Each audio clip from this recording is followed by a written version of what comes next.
안개와 같은 인생. 하나님께서 코로나19 시대를 살아가는 우리들에게 주시는 메시지는 간단합니다. 인간의 연약함과 인생의 유한함을 잊지 말라는 것입니다. 특히 오늘 본문 14절은 인생을 한마디로 안개와 같이 비유합니다. 헬라어 원어를 보면 연기로도 번역할 수 있는 낱말입니다. 그렇습니다. 인생은 안개와 같고요, 연기와 같습니다.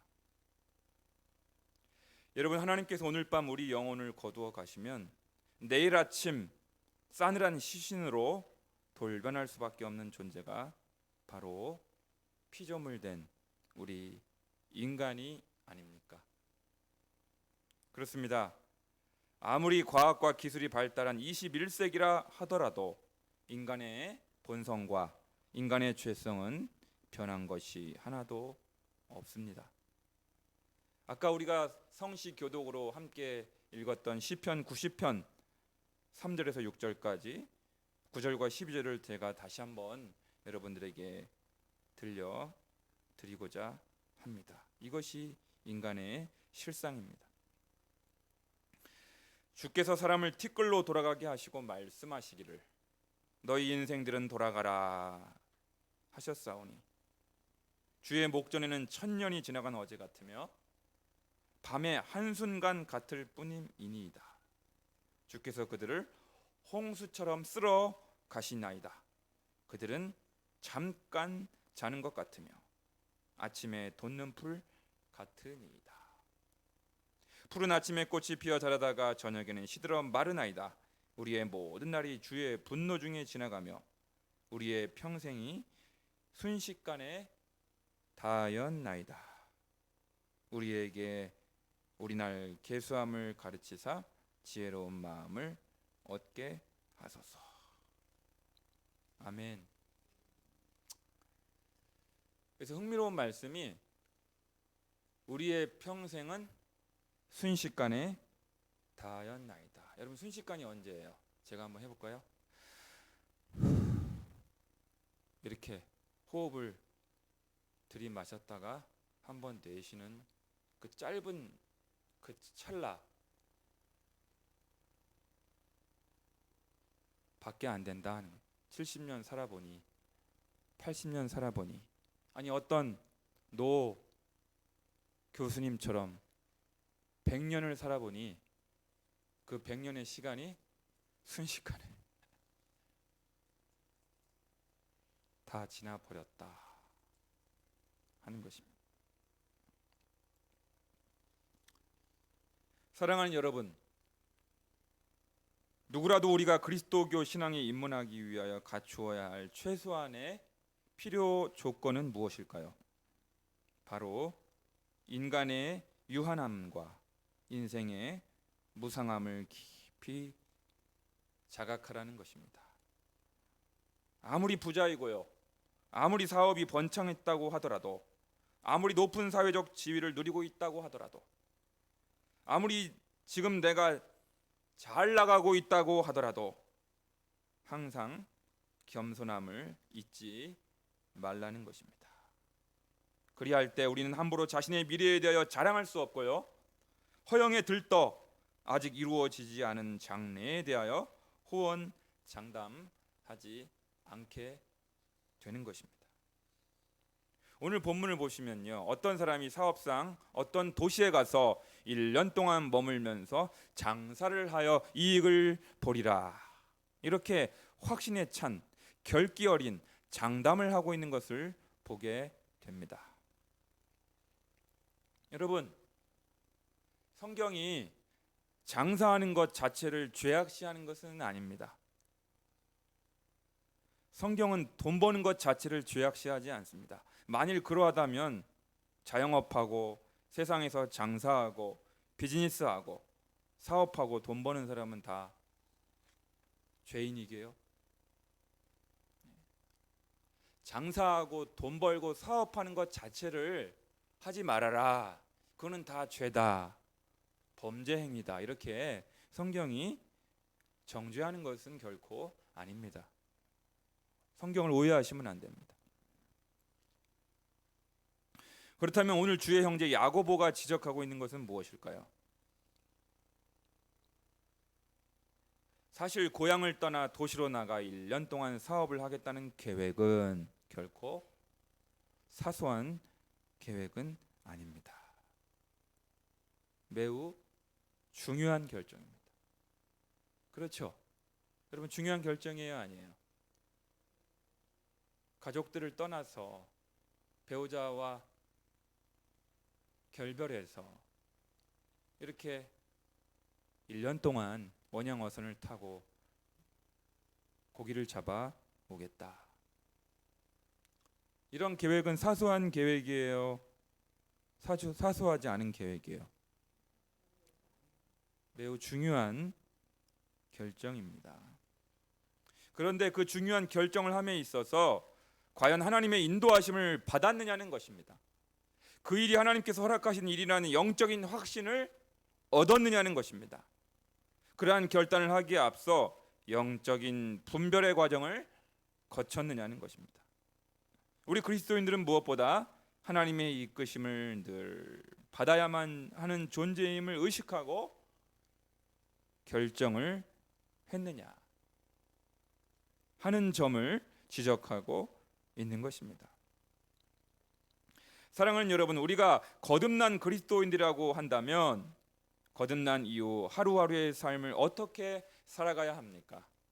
매일 매 순간 무언가를 결정하고 선택함에 있어서 내 맘대로, 내 기분대로, 내 감정대로 하다가 혹시 큰 낭패를 경험하신 적은 없으십니까? 시애틀 형제교회 권준 목사님께서 우리 교회 이보다 더 좋을 수 있다라는 책에서 이런 말씀을 하신 적이 있습니다. 제가 우리 교회 단톡방 네이버 큐티 본문에도 한번 인용한 적이 있습니다. 가정과 교회와 직장에서 생기는 많은 분쟁은 하나님의 음성을 듣고 그 뜻을 분별하기보다 자신의 음성을 듣기 때문에 생깁니다. 그러니까 누구의 음성을 들으라는 겁니까? 내 안에서 들려오는 나의 음성을 듣는 것이 아니라 외부에서 바깥에서 주어지는 하나님의 말씀을 듣고 그 음성을 따라 영적으로 분별을 해야 된다 하는 것입니다. 그래서 여러분 열왕기상 3장 9절 말씀을 보시게 되면 솔로몬 왕에게 기브온 산당에서 하나님께서 현현하셨습니다. 나타나셨습니다. 그래서 네의 소원이 무엇이냐? 내 기도 제목이 무엇이냐? 수많은 기도 제목들 가운데 내가 당장 들어줄 터이니 한 가지만 말해 보거라. 이렇게 하나님께서 솔로몬에게 나타나셨습니다. 꿈에 나타나셨던.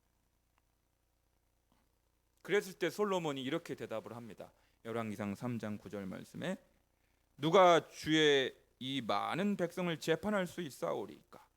듣는 마음을 종에게 주사 주의 백성을 재판하여 선악을 분별하게 하옵소서. 이 듣는 마음, 여러분 다 지혜로운 마음이라고 알고 계시지요? 그런데 NIV 영어 성경을 보시면요, A discerning heart라고 되어 있습니다.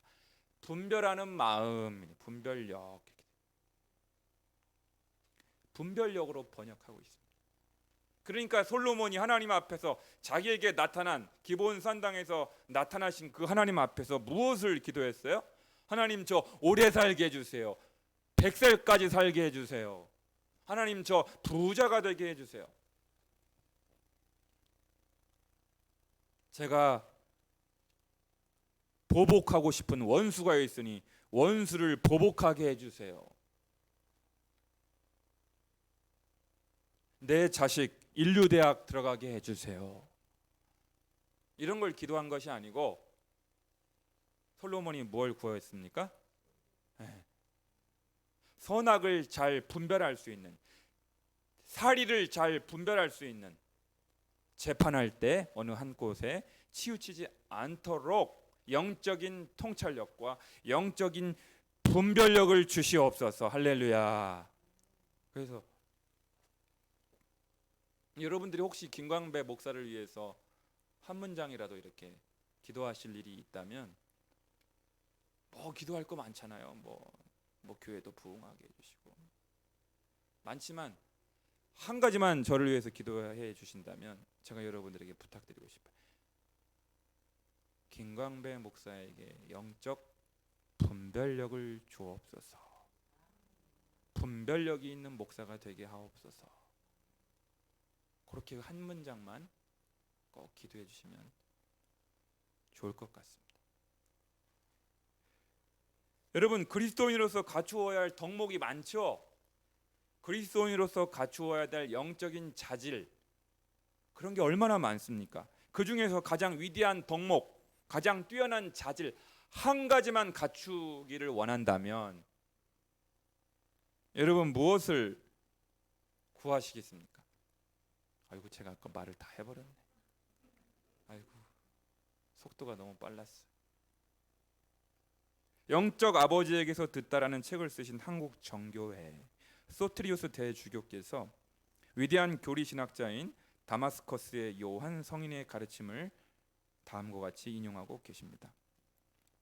모든 덕 가운데 가장 높은 덕은 분별력이다. 분별력이다. 모든 자질, 모든 영적인 덕목들이 있잖아요. 그 중에서 가장 으뜸이 되는 덕목, 자질이 뭐라고요? 분별력이다. 분별력이다.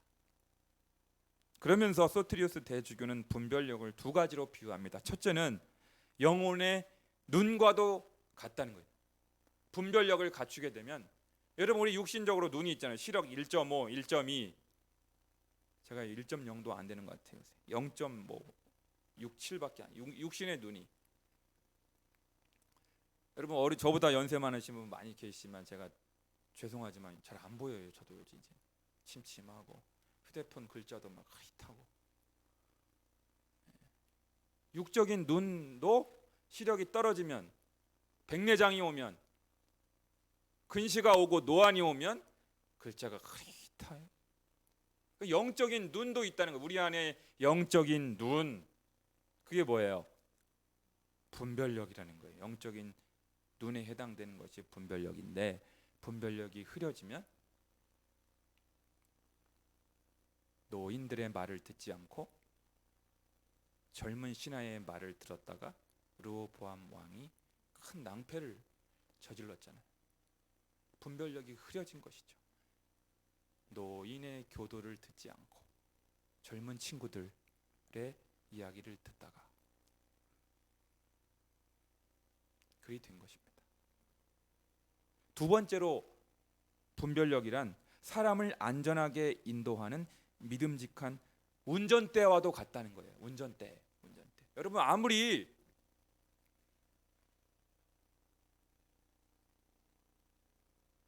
운전하다가 여러분 운전대만 딱 견고하게 붙잡고 있으면 사고 안 납니다. 졸다가 스마트폰 쳐다보다가 운전대를 잡고 있던 손의 힘이 풀려지면 차가 어디로 갈지 몰라가지고 사고가 나잖아요.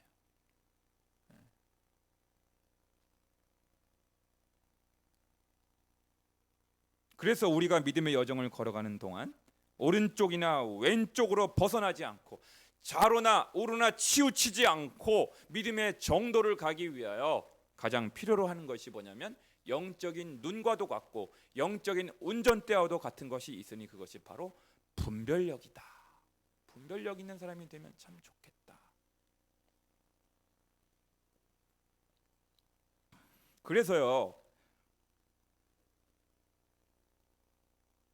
여러분들이 영적인 분별력을 갖춰 드리기 위하여 또 인생의 중요한 결정이나 선택을 앞두고 하나님의 인도하심을 받기 위한 구체적인 방법을 여러분들에게 이제 일러 드리고자 합니다.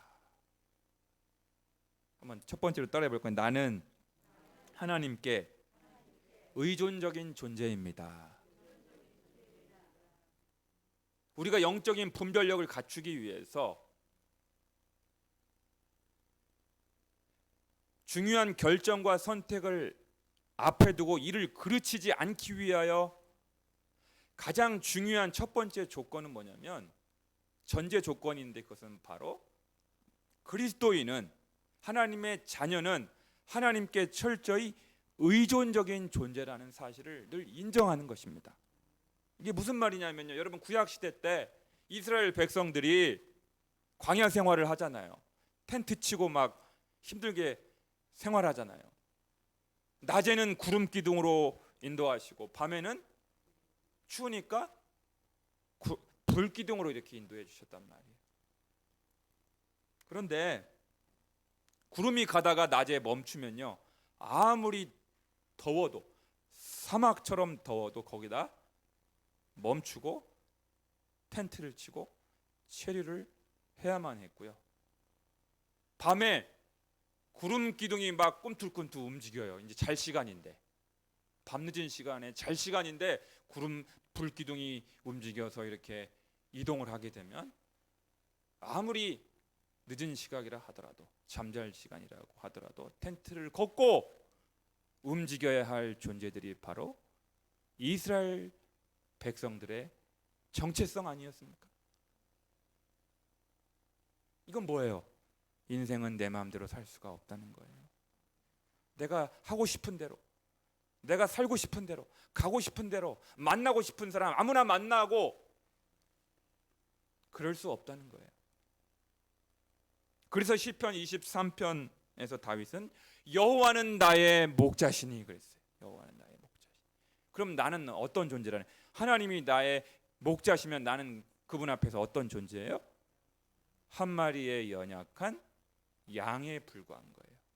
양은 시력이 너무나 약해서, 여러분 양에 대해서 연구하신 분은 아시겠지만 양은 시력이 너무너무 떨어진대. 그래서 그 앞에 벼랑이 있고 낭떠러지가 있어도 시력이 약해, 거기 발을 헛디디면 안 되잖아요. 떨어져서 죽을 수도 있단 말이죠.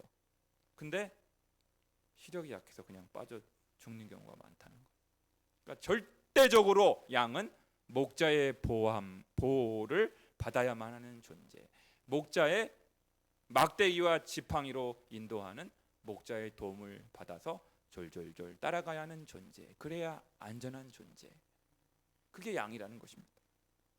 그러니까 여호와는 나의 목자시니 내게 부족함이 없으리로다, 이렇게 고백했던 다윗은 뭐냐면, 주님, 저는 저 홀로 인생을 살아갈 수 없습니다. 나는 철저히 하나님 앞에 의존적인 존재입니다. 하나님이 도와주시지 않으면 저는 살 수 없습니다. 그렇게 고백을 한 것입니다. 이러한 구약의 이스라엘 백성들의 정체성과 다윗의 고백을 이어받아 예수님께서는 요한복음 15장에서 그 유명한 비유의 말씀을 주셨습니다. 포도나무와 가지입니다. 포도나무와 가지. 여러분, 누가 포도나무고 누가 가지예요? 내가 포도나무고 예수님이 가지예요? 그 반대죠. 예수님이 포도나무시고 나는 그 포도나무에 붙어 있는, 그래서 수액을 먹고 예수님께로부터 나오는 영적인 수액을 먹고, 영적인 자양분을 먹고, 영적인 양식을 먹고, 영적인 젖을 먹고 살아가는 의존적인 존재라는 사실입니다. 그래서 예수님이 그 유명한 말씀, 요한복음 15장 5절을 통하여 이렇게 말씀하십니다. 나는 포도나무에 너희는 가지라. 그가 내 안에, 내가 그 안에 거하면 사람이 열매를 많이 맺나니 나를 떠나서는 너희가 아무것도 할 수 없음이라. 할렐루야. 따라해 보십시다. 나를 떠나서는 너희가 아무것도, 이렇게 해야 돼요. 아무것도. 결혼 생활 예수님이 도와주셔야 됩니다.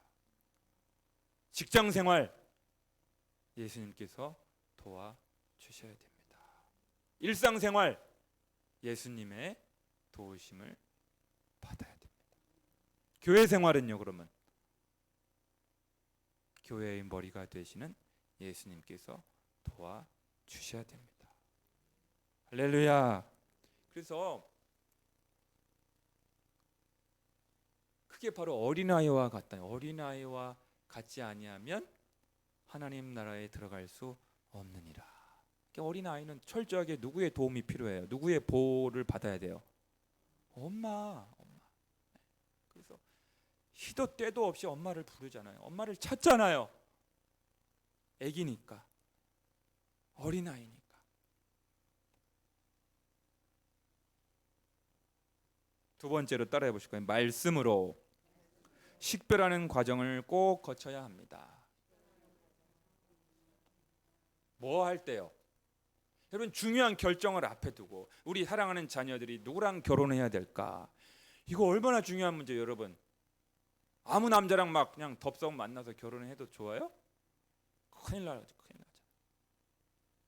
오늘 점심을 짬뽕을 먹을까 짜장을 먹을까, 그거는 뭐 그다지 중요한 건 아니에요. 그냥 취향대로 드시면 돼요. 그거 갖고 기도할 필요는 없어요. 그런데 그거 갖고 기도하는 사람도 간혹 있더라고요. 주님과 너무 친밀하기 때문에. 유기성 목사님 같은 경우는요, 그런 것도 상이에요, 주님과. 오늘 우리 교인이 운영하는 상점에 가서 물건을 살지, 아니면 우리 교인과 전혀 상관없는 그냥 불신자가 운영하는 상점에 갈지, 뭐 이런 사소한 것까지도 미주알 고주알 주님과 상의하고 하나님과 상의하고 그러는 분도 있어요. 주님과 친밀한 교통을 하는 분들은. 그런데 일반적으로 말씀을 드리면 짬뽕 먹을까 짜장 먹을까, 그거는 여러분 취향대로 드시면 돼요. 그런데 사랑하는 우리 아들이 지금 직장 문제로 고민하고 있어요. 어떤 직장에 들어가야 될지. 아무 직장 막 들어가면 되겠어요? 이상한 사장 만나가지고 고생하면 여러분 너무 마음이 아프잖아요. 갑질 당하고 막 큰일 나잖아요.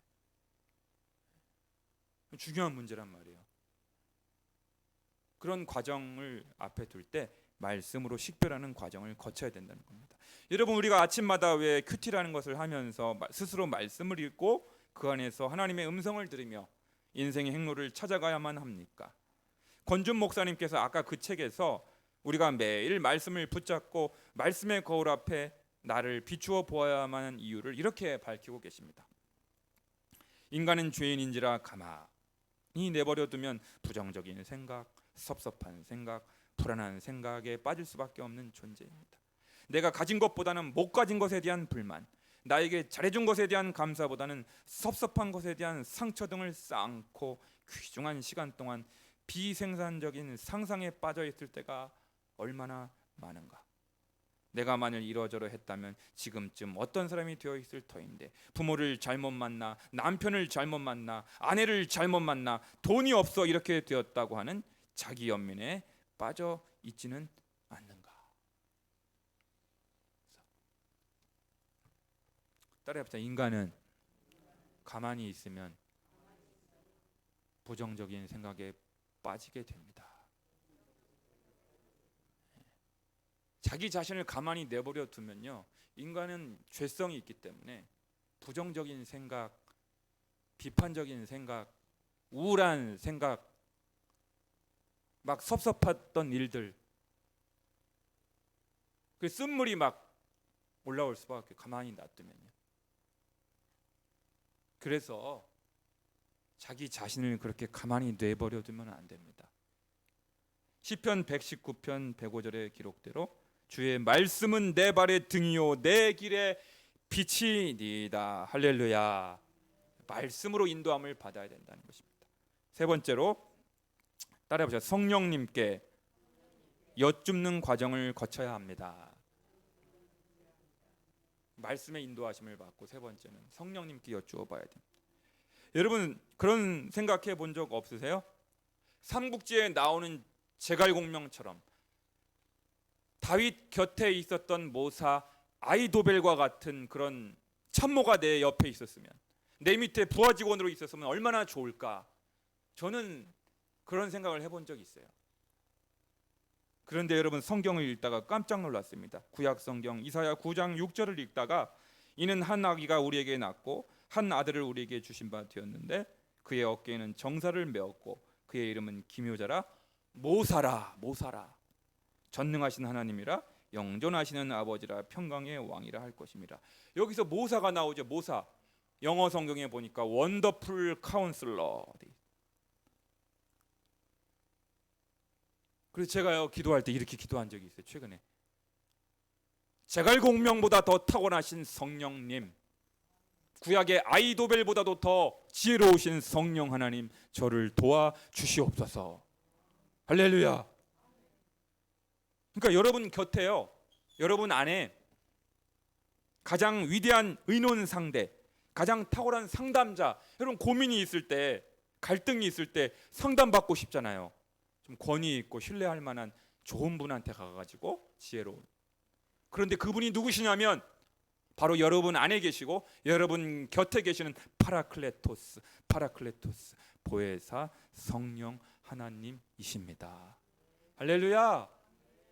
그러니까요, 어려운 문제가 생겼을 때, 곤란한 상황이 발생했을 때 이 사람 저 사람 아무나 만나서 하소연하고 조언을 구하려 하기보다는 그 즉시 잠잠히 무릎을 꿇고 엎드려 성령님께 도움을 청하시는 것이 가장 분별력 있는 사람의 모습인 것입니다. 가장 탁월한 상담자 되시는 성령님, 어떻게 하면 좋겠습니까? 지혜를 주옵소서, 도와주옵소서, 저의 갈 길을 인도하여 주옵소서, 피할 길을 내 주옵소서. 그렇게 기도하시면요, 성령님께 여쭈어 보시면 사람이 생각하거나 상상할 수 없는 놀라운 방법으로 여러분들을 도와주실 것입니다. 할렐루야. 네 번째로 따라해 보시겠습니다. 영적 지도자와 상의하는 것도 좋습니다. 첫 번째는 뭐였죠? 그거보다 더 처음에. 나는 내 인생을 독립적으로 살아갈 수 없어요. 여러분, 내가 얼마나 어리석은 자인데, 얼마나 모자란 목사인데 제 인생을 제 스스로 주체적으로 독립적으로 살아갈 수 있겠어요? 저 그렇게 못 살아요. 지혜롭지 못해. 내가 하나님께 의존적인 존재라는 것을 항상 인정하는 게, 어린아이처럼, 엄마를 찾는 어린아이처럼. 그래서 두 번째는 말씀의 거울 앞에 비추어 보는 거예요. 항상 큐티 생활을 하는 거예요.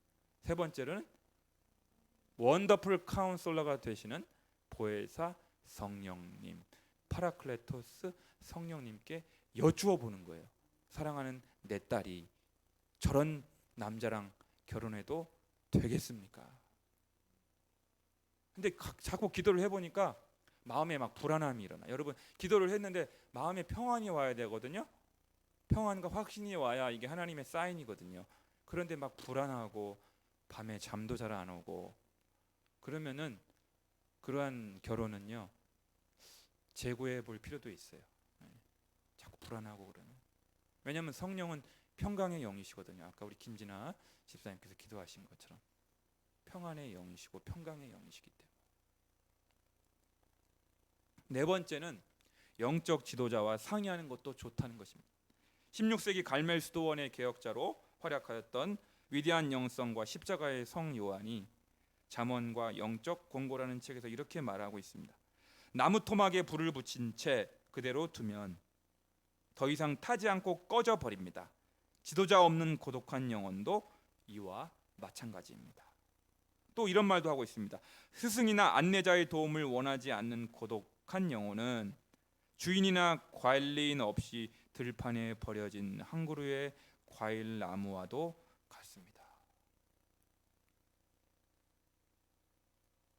사랑하는 여러분, 지난 2019년 9월 29일에 탄생한 열린 광성교회의 영적 지도자로 하나님께서는 부족한 저를 세워주셨습니다. 아직 담임 목사로서의 경험이 부족한 40대 중반의 나이 어린 목사이지만 교회를 맡겨주셨습니다. 별로 중요하지 않은 일에 담임 목사에게 물어보고 상의할 필요는 없겠지만 인생의 중요한 결정의 순간마다 중차대한 선택의 기로에 섰을 때마다 저에게 기도를 부탁하거나 분간하기 어려운 문제가 있을 때마다 함께 분별하는 것은 결코 나쁘지 않은 습관이라 할 수 있겠습니다. 왜냐하면 저는 여러분들 한 사람 한 사람이 말씀과 성령의 인도하심을 잘 받을 수 있도록, 그래서 늘 하나님과 인격적인 관계를 잘 맺을 수 있도록 돕고 격려할 책임이 있기 때문입니다. 저와 여러분은 열린 광성교회에 몸담고 있는 동안 그리스도 안에서 영적인 부모와 자녀의 관계를 형성했기 때문입니다. 그러므로 영적인 여러분들의 유익을 위하여 저를 활용하시기 바랍니다. 제 안에 있는 영적인 곶감을 다 빼먹으시기 바랍니다. 여러분의 믿음의 진보가 나타나도록 저를 마음껏 이용해 먹으시기 바랍니다. 그래서 기도를 부탁하는 거예요. 김광배 목사님, 우리 딸이 이런 일이 지금 있어서 힘듭니다. 기도해 주세요. 목사님, 제가 요즘 이 직장을 계속 다녀야 되냐 말아야 되나, 다른 직장으로 옮겨야 되나 고민이 많습니다. 이상한 상관을 만났습니다. 어떻게 하면 좋죠? 버텨야 됩니까? 다른 직장으로 옮겨야 됩니까? 이게 중요한 문제잖아요. 그럴 때마다 기도 부탁하는 거예요. 그러면 제가 기도를 안 하겠어요? 아니, 교인들이 기도를 부탁했다는데 기도를 안 하겠냐고요. 제 기도는 제쳐두고서라도 그 기도부터 하는 것이죠. 사랑하는 여러분, 중요한 결정과 선택의 순간마다, 어떤 미래를 계획하고자 할 때마다 허영에 들떠서는 안 됩니다. 안개와 같은 불확실한 미래 앞에서 함부로 호언장담해서는 안 됩니다. 다른 사람은 다 주님을 떠나도 나는 절대로 주님을 떠나지 않겠습니다. 그렇게 큰 소리를 쳤던 베드로는 그 말을 지키지 못하고 그만 통곡을 하지 않았습니까?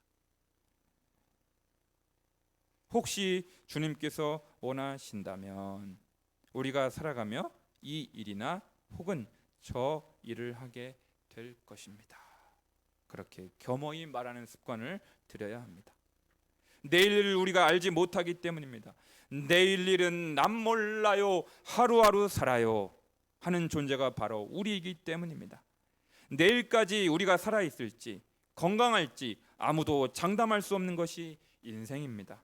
인간의 유한함, 인생의 무상함, 미래의 불확실성 앞에서 우리는 항상 겸손해야 합니다. 오늘 밤에라도 나 역시 하나님의 심판대 앞에 설 수 있다라는 마음으로 늘 두렵고 떨림으로 우리의 구원을 이루어가야 할 것입니다. 여러분, 나의 계획과 생각대로 인생이 돌아가는 경우는 극히 드뭅니다. 우리는 항상 하나님께 의존적인 존재임을 잊지 마십시다. 어려운 순간마다 진리의 말씀, 그 거울 앞에서 항상 나를 돌아보고 성령님께 상의하면서 날마다 주님의 인도하심과 이끄심을 받으며 살아가십시다. 하나님께서 붙여주신 영적 지도자와 긴밀히 상의하시기 바랍니다. 불확실한 미래는 하나님께 맡기시고 하루하루 하나님의 임재 가운데 거하며 하나님을 사랑하고 이웃을 사랑하며 사십시다. 하늘의 기쁨과 평강이 여러분들에게 풍성하게 임할 줄로 믿습니다. 기도하겠습니다.